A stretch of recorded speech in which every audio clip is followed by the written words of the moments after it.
तो इस वीडियो में हम देखने वाले हैं 10 mind blowing details RDR2 games के बारे में जो आपने नोटिस नहीं की होगी। तो बिना किसी देरी के वीडियो शुरू करते हैं। Number 1, decomposition. RDR2 की दुनिया सिर्फ विजुअली खूबसूरत नहीं बल्कि जिंदा भी लगती है। जब तुम किसी इंसान या जानवर को मरते हुए देखते हो तो उसकी बॉडी तुरंत बैनिश नहीं होती बल्कि वो धीरे धीरे डीकम्पोज होती है, बिल्कुल रियल लाइफ की तरह। शुरुआत में तो ब्लड सूख जाता है, स्किन का रंग बदलने लगता है, थोड़ी देर बाद मक्खी भी आने लगती हैं और कुछ दिनों बाद बॉडी का शेप बदलने लगता है। और जब और टाइम गुजरता है तो बचा क्या सिर्फ हड्डियां।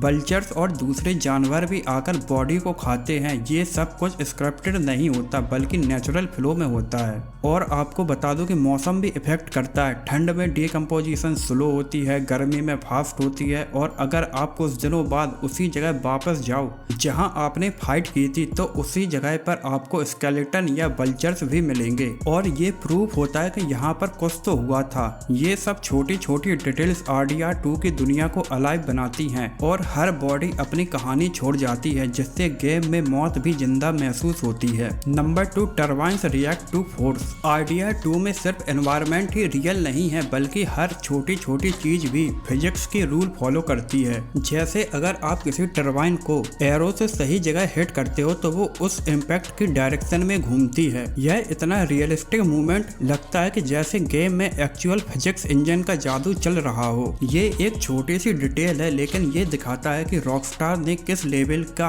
अटेंशन दिया है हर ऑब्जेक्ट पे। आप अगर लाइटली शूट करोगे तो उसका हल्का मूवमेंट होगा और अगर आप ज्यादा तेज शूट करोगे तो वो ज्यादा तेज घूमेगी। ये ना सिर्फ विजुअल डिलाइट है बल्कि इमर्शन का हिस्सा भी है। कई लोग इस डिटेल को इग्नोर कर देते हैं लेकिन जब आप थोड़ा और एक्सप्लोर करते हो तो आप इन चीजों से इंटरेक्ट करते हो तब पता चलता है कि RDR2 सिर्फ एक स्टोरी ड्रिवन गेम नहीं बल्कि एक लिविंग ब्रीडिंग वर्ल्ड भी है। Number 3, walking on ice. RDR2 में जब आप किसी स्नो वाली जगह पर जाते हो तो एक यूनिक डिटेल मिलती है। वहाँ पर आइस पे चलने का एनिमेशन थोड़ा अलग लगता है। आर्थर जब फ्रोजन लेक्स या आइसी सर्फेसेस पर चलता है तो उसका चलने का अंदाज भी बहुत बदल जाता है। वो हल्की सी फिसलाहट के साथ संभल के चलता है जैसे कोई रियल इंसान बर्फ पर संभल के चल रहा हो। और जब आप दौड़ते हो तो थोड़ा वो स्लिप भी करता है। हर स्टेप में एक हेजिटेशन होती है और ये इमर्शन और रियलिज्म का लेवल नेक्स्ट लेवल पर ले जाता है। इस एनिमेशन को सिर्फ कुछ जगहों पर ही ट्रिगर किया गया है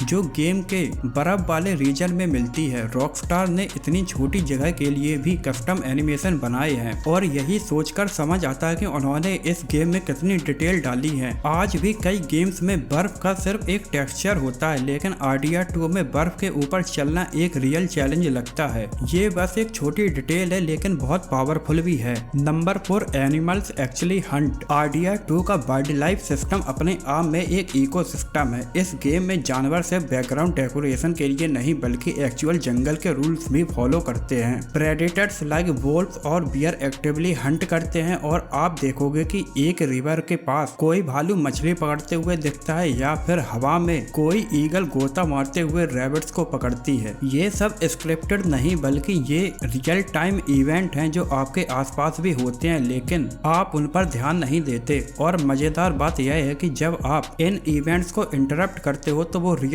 टाइम में रिएक्ट भी करते हैं। जैसे अगर कोई ईगल ने रैबिट को पकड़ रखा है तो आप अगर तेजी से उसके पास पहुंच गए तो आप उसका शिकार भी चुरा सकते हो। और वाइल्ड लाइफ का ये डायनेमिक सिस्टम गेम को एक लिविंग इकोसिस्टम भी बना देता है। इसीलिए RDR2 में नेचर भी एक कैरेक्टर है और ये हंटिंग सिस्टम दिखाता है कि दुनिया सिर्फ आपके लिए नहीं बनी बल्कि हर लिविंग क्रीचर के लिए भी चल रही है। Number 5, Arthur cleanliness. आर्थर सिर्फ एक बैडास कैरेक्टर ही नहीं बल्कि एक इंसान है जिसे साफ सफाई की भी जरूरत पड़ती है। जब आप मिशन कंप्लीट करते हो या फिर फाइट में घुसते हो या स्वैम्प एरिया से गुजरते हो तो आर्थर की बॉडी भी ब्लडी और मडी हो जाती है। और ये बस कॉस्मेटिक नहीं है बल्कि NPC भी कमेंट करते हैं। कोई बोलेगा तू बदबू मार रहा है या सुअर की तरह लग रहा है। और अगर बार बार आप नहाते नहीं हो तो एक हिडन कट सीन भी ट्रिगर हो जाता है जिसमें सूजन स्ट्रिक्ट भी हो जाती है। आप आर्थर का हेयर और बियर्ड भी ग्रो करते हुए देख सकते हो। हर बार्बर शॉप में आप उसका लुक कस्टमाइज कर सकते हो। रेन और रिवर वाटर भी आर्थर को क्लीन कर देते हैं, लेकिन प्रॉपर बाथ लेना अलग ही सेटिस्फेक्शन देता है। ये हाइजीन सिस्टम इमर्शन को नेक्स्ट लेवल पे ले जाता है। Number 6 stars fate in the city. RDR 2 में जब आप जंगल में होते हो तो रात में आसमान भी चमकता है, पूरे तारे, मिल्की वे और एक ड्रीमी वाइब भी होती है। लेकिन जैसे ही आप किसी टाउन में जाते हो जैसे वैलेंटाइन, सेंट डेनिस जैसे शहरों में सडनली तारे कम दिखने लगते हैं। ये सिर्फ विजुअल ट्रिक नहीं बल्कि ये एक्चुअल लाइट पोल्यूशन सिमुलेशन है। रियल लाइफ में जैसे शहर की लाइट आसमान को डल बना देती है वैसे ही आरडीआर 2 में आपको तारे कम दिखने लगते हैं जैसे ही आप सिविलाइजेशन के पास जाते हो।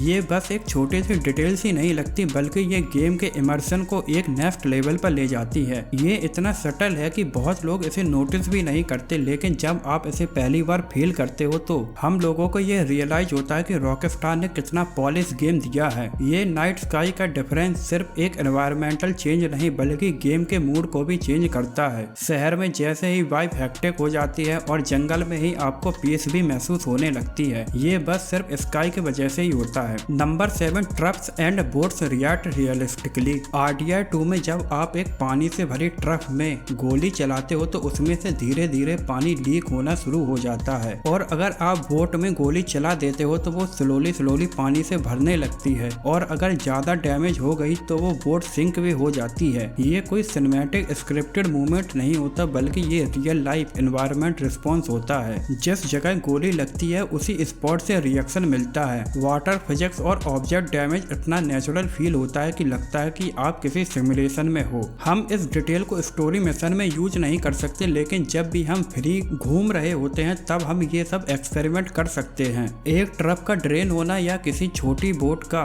धीरे धीरे डूबना, ये सब मिलकर गेम की दुनिया को और रियल और डायनामिक बनाता है। पानी यहाँ सिर्फ एक विजुअल एलिमेंट नहीं बल्कि वो भी एक कैरेक्टर ही है। Number 8 secret finishers. आरडीआर 2 का कॉम्बैट सिस्टम भी बहुत ज्यादा अंडररेटेड है, लेकिन जब आपको वहाँ पर सीक्रेट फिनिशेस भी मिलते हैं तो और भी मजा आ जाता है। ये सब स्पेशल एनिमेशन तब ट्रिगर होते हैं जब फाइटिंग का सीन थोड़ा अलग होता है, जैसे पानी के अंदर या किसी कॉर्नर में। सोचिए आप किसी को पानी में फेंक देते हो और अगर आपके हाथ में चाकू है तो आर्थर उसे पानी में ही चाकू मार देता है। अगर कुछ नहीं तो वो सीधे उसे डुबा के भी मार सकता है। एनिमी अगर बैठा हो या छुपा हो या नीचे गिरा हो तो फिनिशिंग मूव भी वैसे ही कस्टमाइज दिखते हैं। ये सब रैंडम नहीं बल्कि वेल डिजाइन वेरिएशन है जो हर फाइट को यूनिक बनाती है। और सबसे बड़ी बात यह है कि ये डिटेल्स आपको तभी मिलती हैं जब आप गेम को एक्सप्लोर करते हो और हर चीज को ट्राई करते हो। Number 9 snow on trees. RDR 2 में स्नो सिर्फ ग्राउंड पर गिरी हुई भाई टेक्सचर ही नहीं है। जब आप बर्फ वाली जगह पर जाते हो तब आपको देखने को मिलता है कि पेड़ों की ब्रांच पर बर्फ नेचुरली बह रही है, लेकिन मजा तब आता है जब आर्थर ट्री से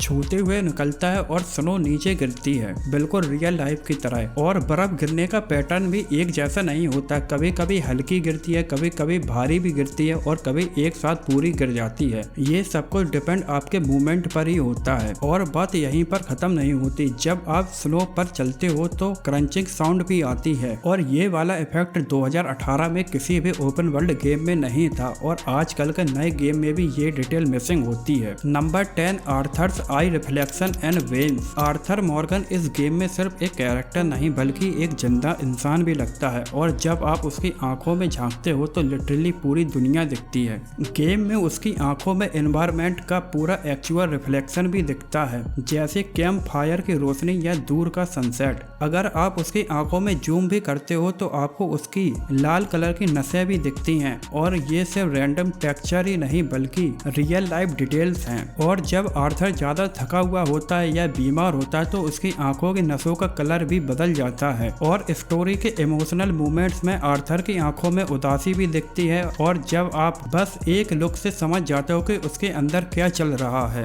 ये लेवल का डिटेल डेवलपर के बारे में दिखाता है कि वो सिर्फ आर्थर को एक गेम का कैरेक्टर ही नहीं बल्कि रियल इंसान भी बनाना चाहते हैं। और जब आप फोटो मोड में उसकी आंखों में झांकते हो तो आपको भी लगता है कि उसकी आंखों में कितनी ज्यादा डिटेल है। तो ये थी 10 माइंड ब्लोइंग डिटेल्स RDR 2 के बारे में जो आपने गेम खेलते हुए नोटिस भी नहीं की होंगी। तो यह वीडियो यहीं तक थी। अगर आपको ये वीडियो अच्छी लगी हो तो लाइक करें, शेयर करें और चैनल को सब्सक्राइब करना ना भूलें। मिलते हैं अगली वीडियो में।